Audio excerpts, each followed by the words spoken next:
아날로그 세대가 커나가면서 가장 많이 접했던 그 시가 푸시킨의 삶이라는 시지. 생활이 그대를 속일지라도 슬퍼하거나 노여워하지 말라고. 근데 우리는 생활이 그대를 속일지라도 여기에 대해서 좀 의문을 품어야 되는데 의문을 품지를 않았어. 이유 없이 생활이 나를 속이느냐는 것이지. 생활은 내가 어찌 하느냐에 따라 더 나아질 수 있고 덜 나아질 수도 있는 게 나의 생활이야. 그런데 생활이 그대를 속일지라도 이유 없이 생활이 나를 속일까? 이유 없이 속이지 않는다는 얘기야, 생활은. 근데 슬퍼하거나 노여워하지 말라. 나로 인해 내 생활이 어려워졌는데 슬퍼하거나 노여워할 일이 있을까? 누구를 위해 슬퍼하는 거고 누구 때문에 노여워하는 거고 또 누구 때문에 즐거워하는 거야. 우리는 그거를 모르고 어느 날 갑자기 어려움이라는 그 불황단 같은 놈이 갑자기 찾아들었는 줄 알아. 그리고 신이 어려움을 나를 미워해서 내리는 벌점으로 알고 있다고. 그래서 생활이 그대를 속일지라도 슬퍼하거나 노여워하지 말라라는 그 표현을 썼고, 서름의 날을 참고 견디면 기쁨의 날이 오리니, 그 서름의 날, 어렵고 힘들어진 이유와 원인을 밝혀내지 못하면 서름의 날 참고 견뎌봤자 서름 속에 살아갈 수밖에 없어. 어려워진 이유와 원인이 있을 터인데 무조건 서름의 날만 참고 견디라 한다면 이 또한 무책임한 것이고, 대자연이 이유도 없이 너한테 그 서름이라는 표적을 주었을까를 생각을 해봐야지. 기쁨의 날, 내가 너를 기쁘게 하지 않으면 나 또한 나의 삶의 기쁨을 얻지 못해. 나의 어려움은, 나의 즐거움은, 또 나의 그 나아짐은, 나의 낙담은, 나의 고통은, 나의 기쁨은 모두 내 앞에 온 인연으로 비롯되는 것이고, 또 내 앞에 온 인연을 통해 그 대자연은 인문을 그려놨어. 천문은 하늘의 별자리요, 지문은 지상 만물이 흘러가는 이치 섭리 순리를 써놨고, 인문은 내 앞에 온 인연은 나아기 나름의 달리 나타나는 작용 반작용의 법칙을 통해 상대성 원리를 묻어두었지.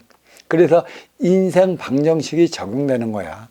내가 너를 이롭게 대할 때 너 또한 나한테 이롭게 다가올 것이고, 내가 너를 해하면 너 또한 나한테 해코지할 것이며, 내가 너한테 무관심하면 너 또한 나한테 무관심할 것이라.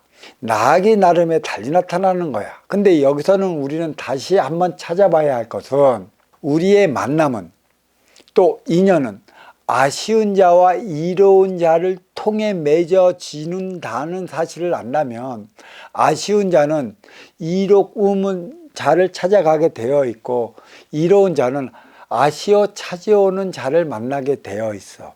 만남은 이로운 자와 아쉬운 자 간에 이루어지는 것이고, 하나 되어 살아가는 것은 아쉬워 찾아온 자의 손을 이로운 자가 잡아주고 나갈 때 우리는 하나 되어 나가는 것이야.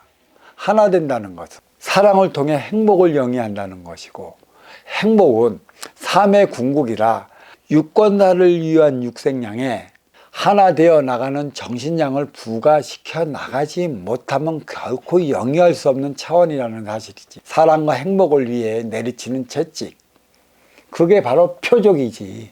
표적이라는 대자연의 암호문을 풀어보면 결코 이유 없이 일어나는 일이 없다는 얘기야.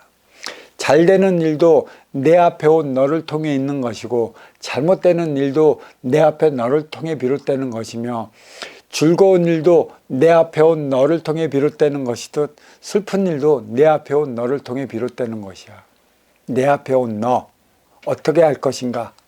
또 어떻게 맞이할 것인가? 이로운 자는 운용의 주체로서 운용의 주체가 해야 할 일인 것이지. 그래서 대자연이 내리치는 채찍이 표적이라 얘기를 했는데, 이 표적은 타켓을 말하는 거 아니야. 제 갈 길을 찾지 못해 받아야 하는 삶의 아픔을 말하는 것이지.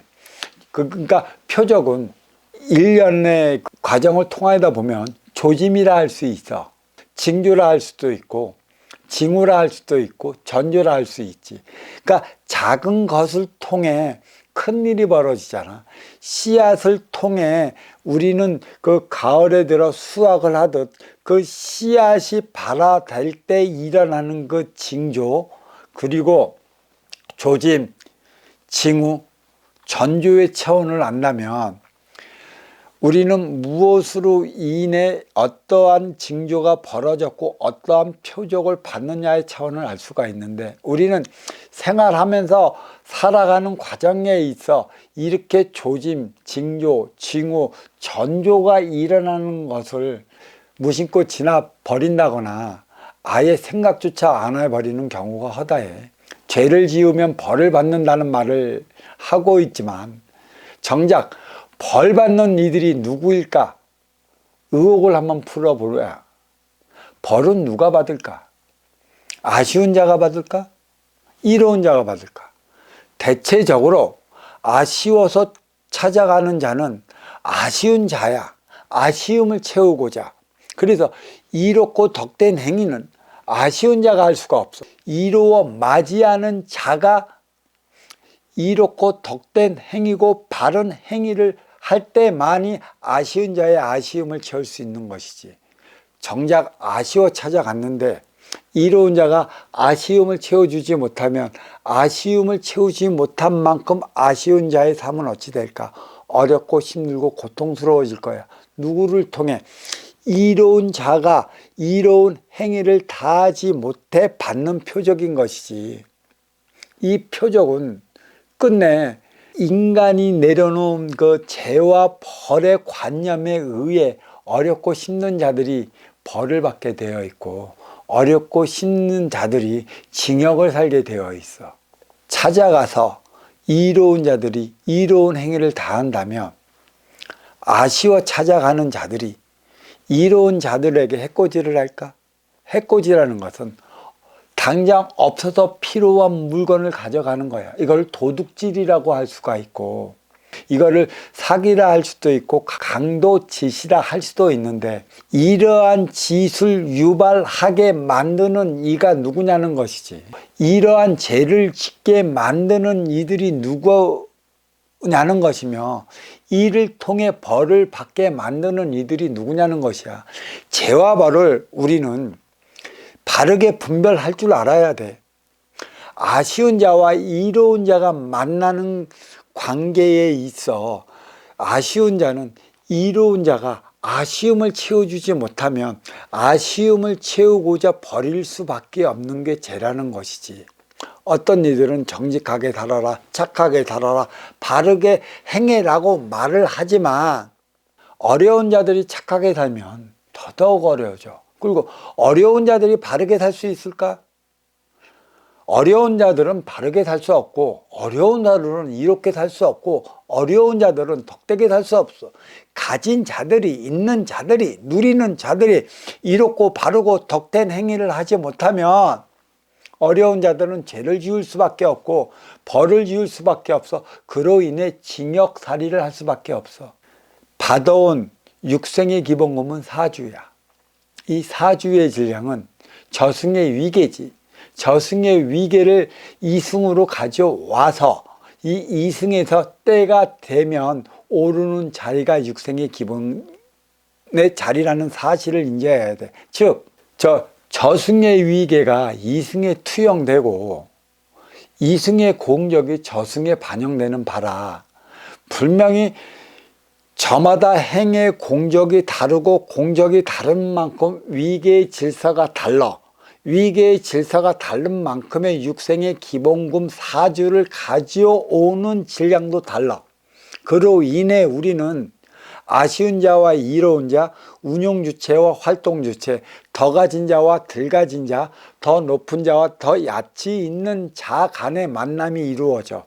이게 음양이라 할 수 있는 거고, 또 하나에서 둘로 분리되어 있는 삶을 살아가야 하는 까닭에 그 둘이 하나 되기 위해 만나기 위한 조건으로 주어졌다는 사실을 안다면, 아쉬운 자는 이로운 자를 찾아가 이로운 자가 하나 될 때 음양이 하나 된다는 사실을 알아야 할 것이야. 근데 이로운 자가 아쉬운 자를 받아주지 못하고 채워주지 못하고 메꿔주지 못해 어려워 힘들어 고통받는 것을 면하고자 가진 자거를 더 가져갔는데, 이거를 죄라 명하고 이 죄값을 치르기 위해 벌을 주고 이 벌값을 치르기 위해 징역을 살게 한다는 이러한 모순은 이제는 없어져야 할 것인데, 육생의 기본금 사주가 무엇인지 몰라 우리는 이러한 행위를 벌이고 있어.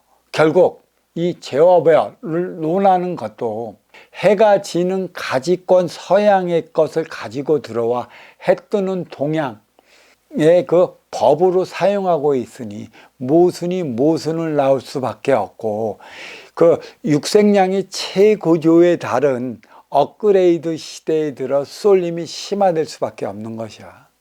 빈익빈 부익부, 빈부의 격차는 이로 인해 더 늘어날 수밖에 없어. 육생량은 너와 나를 연결시키는 연결의 방편으로 자리했다면, 연결해줬다면 하나 되어 살아가는데, 하나 되어 살아가고 부가시켜 나가야 하는 질량이 정신량이라는 사실이지.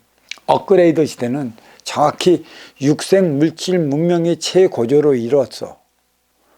이 최고조로 이룬 만큼의 상중하 차원으로 나뉘어 살아가는 인간의 삶이라, 이 쓰임의 질량, 육생량, 육권사를 위한 육생의 쓰임의 질량을 바로해 나가지 못하면 치우쳐 인간의 삶은 육생살이 육생시대보다 더 험악해질 것인데, 이 험악해지는 삶, 또 쏠림으로 인해 치우친 삶을 정상으로 끌어올려 놓을 수 있는 게 정신량이라, 쓰임의 그 행위, 쓰임의 본질을 밝혀내기는 이 정신량을 마련하지 못해 벌어지는 게 오늘날의 그 치우친 삶의 현장임을 알 수 있어야 돼. 육생량에 육생량만을 부과시키면 양양상충이 일어나 겉으로 썩어 문드러지는 거고, 육생량 없이 정신량에 정신량을 부과시키면 의문상국이라 속으로 썩어 문드러지는 거야.